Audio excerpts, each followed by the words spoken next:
I got in Calgary for a number of years, and then got transferred to Toronto. And that time, I had the pleasure of joining our buying offices, traveling the Orient as a young man of mid-20s, electronics buyer and everything, and what was then Walkmans were just being named and all that whole, and it was a phenomenal time in my life. Also got the chance to run a store of 120 people.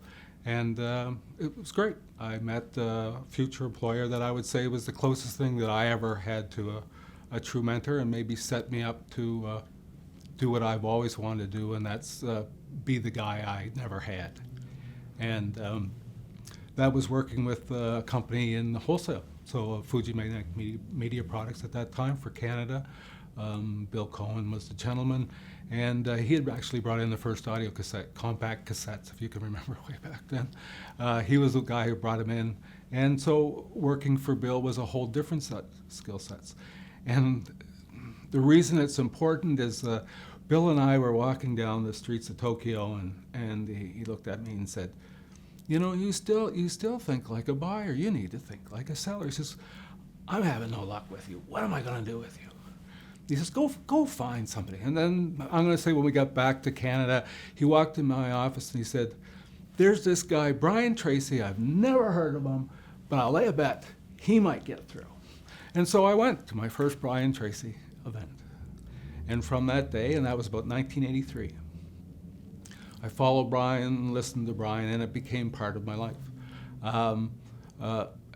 From that point, my family was coming down to the Maritimes for the summer, which I can understand, living in Toronto or on the beaches, sandbars of New Brunswick. There's not much of a choice. And I said, this isn't going to work long term.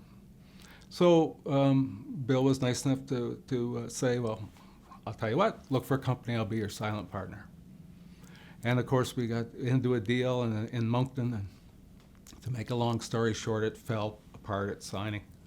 And came back and had actually moved everything, all ready to move. And I sort of said, "Bill, gee, this is the situation." And unfortunately, that time he had been diagnosed that same weekend, with a terminal disease. And so we helped do some things there, and then I moved and was lucky enough to come back and work in the Maritimes for the Irving Group.